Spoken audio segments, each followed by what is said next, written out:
Hello guys, if you wanna use Face Unlock on your Motorola One Zoom, for the first you have to go to the settings. Now you have to click on the security and location. Click on the screen lock.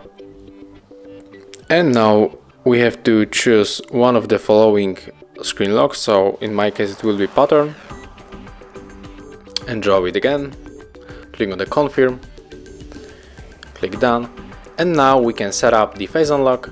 So click on it, click setup, next,